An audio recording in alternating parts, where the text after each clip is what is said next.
A continuación, Ciencia, Salud y Medio Ambiente, octavo grado.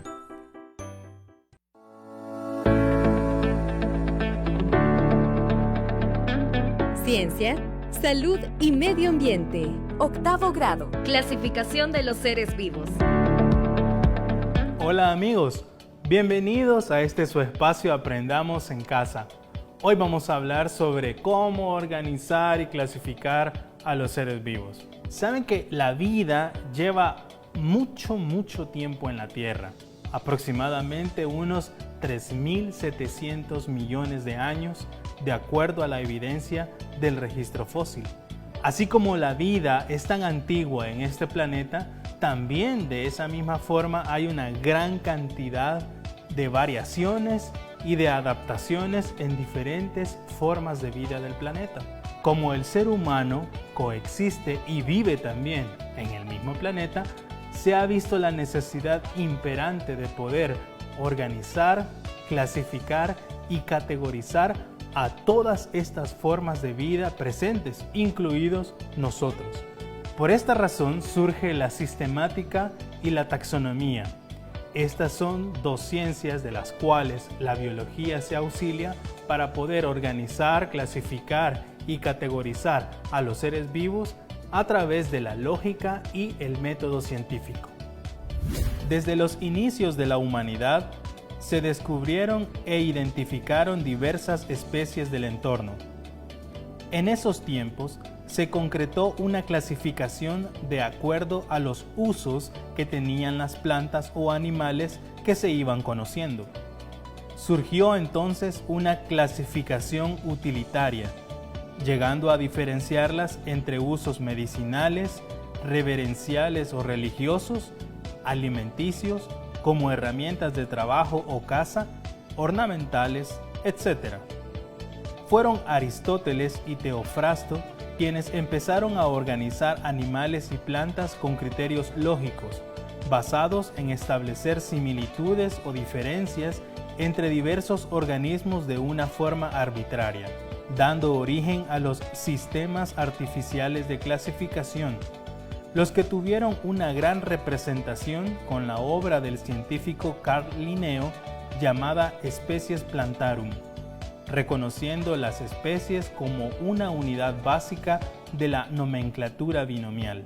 Después, el mismo Linneo, en su obra Genera Plantarum, reconoce que hay un gran número de caracteres usados para determinar las relaciones naturales de los seres vivos.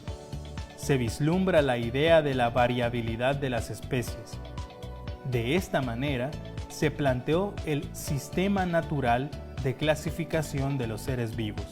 Con la obra El origen de las especies, publicada por Charles Darwin en 1859, se conoce la idea que las especies están constituidas por poblaciones que varían mediante su reproducción, dando origen a sus descendientes con caracteres diferentes, dejando atrás la idea de que las especies eran inmutables o que no estaban ligadas unas con otras.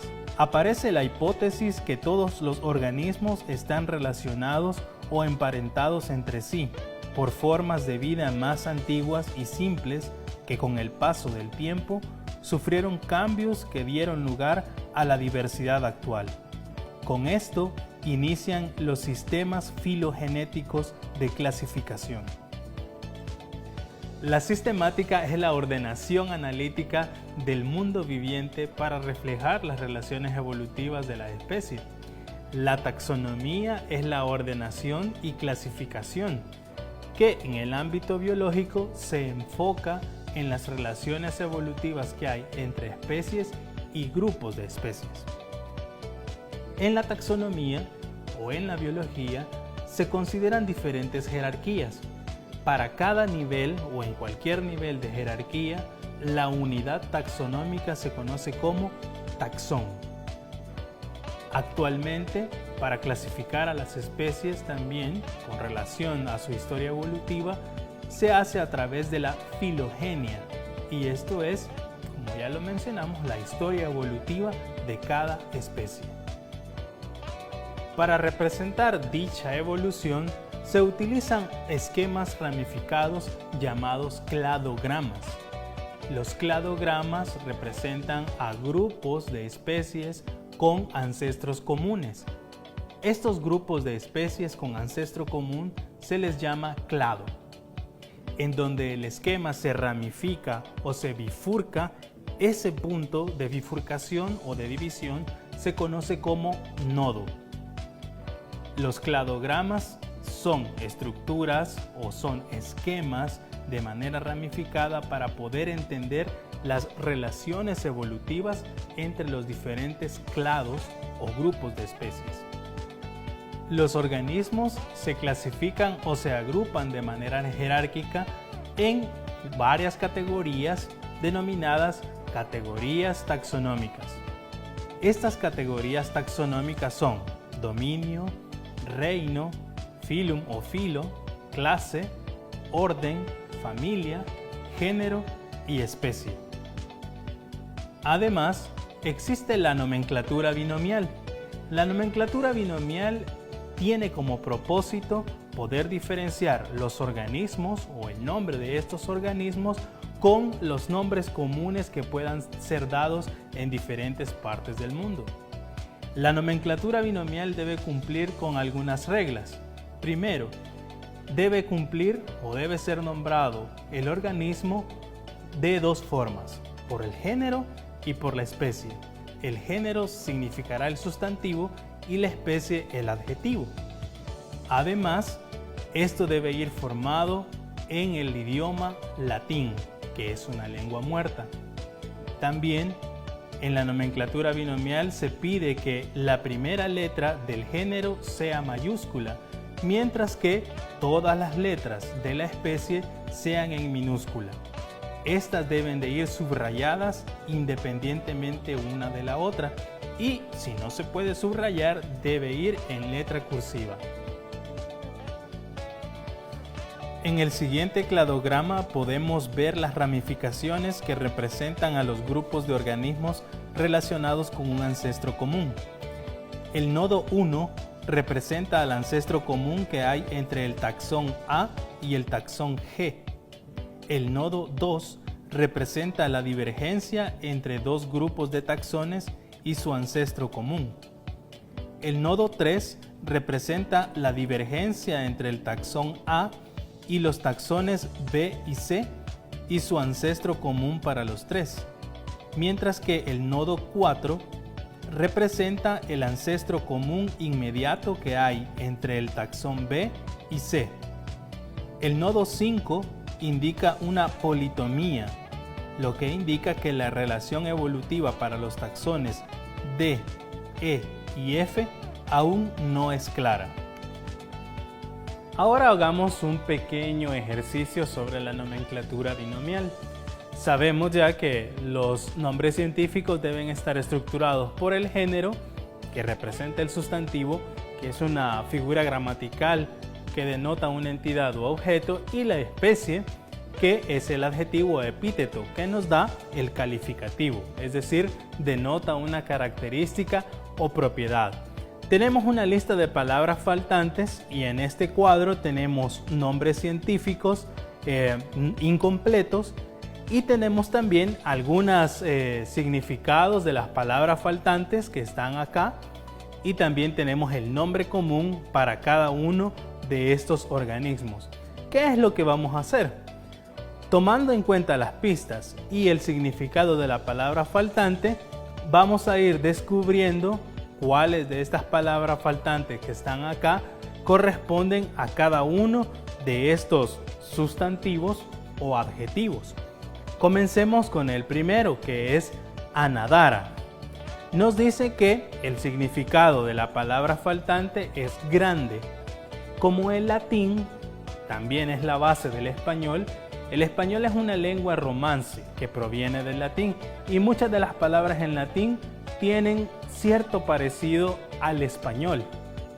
Si la palabra faltante significa grande, ¿cuál de estas indica o les está diciendo a ustedes que es la característica o la propiedad de grande? Anona, indicus, grandis o citrus? Por lógica, suena grandis como palabra faltante. La ponemos acá. Grandis. Vamos a la siguiente. Tenemos que el significado es limón. ¿Cuál de estas 4 palabras, vamos a tachar grandis porque ya la tenemos, cuál de estas 3 palabras les recuerda o parece que tiene un significado a limón?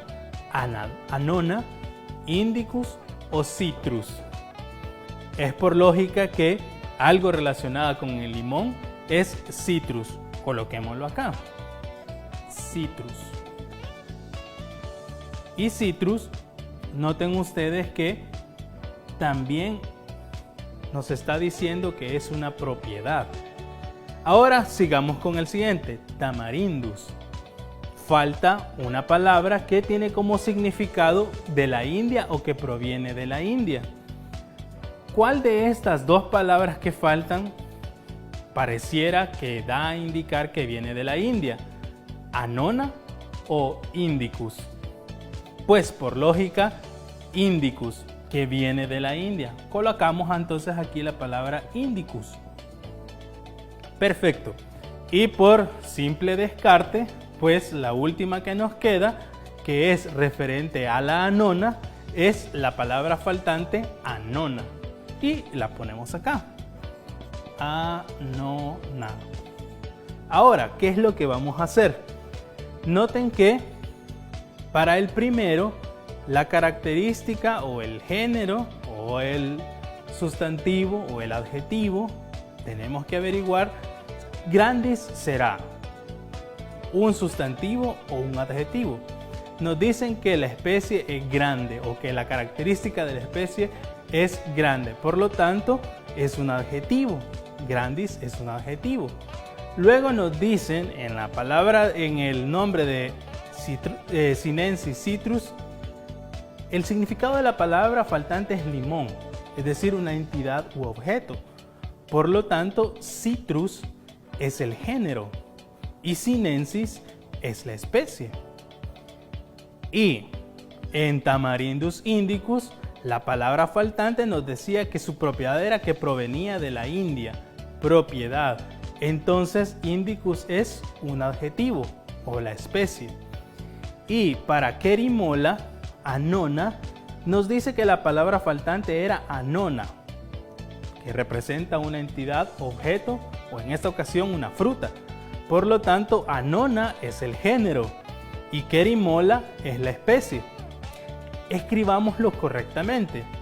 Vamos a borrar entonces esta parte para escribir los nombres correctamente y ver cómo quedan según la nomenclatura binomial. Primero, Anadara grandis. Anadara grandis. La nomenclatura dice subrayados, género y especie y primera letra del género en mayúscula. Luego, sinensis citrus. Decíamos que citrus es el género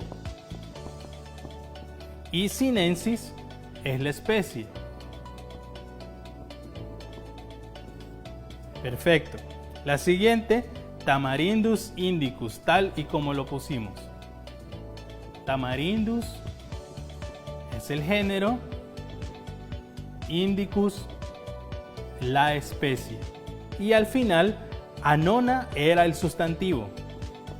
Anona y querimola la especie. Y este es el nombre correcto como se escriben los nombres científicos de acuerdo a la nomenclatura binomial. Hoy hemos aprendido mucho sobre sistemática y taxonomía, sobre todo entender la clasificación y organización con las relaciones evolutivas de los diferentes organismos. Hemos visto sobre los cladogramas y sobre cómo se representan estas líneas evolutivas o estas relaciones. Y también hablamos sobre la nomenclatura binomial. Espero que hayas aprendido mucho y que te haya parecido muy interesante este tema. Así que nos vemos en la próxima, amigos, en este espacio Aprendamos en Casa. Hasta luego.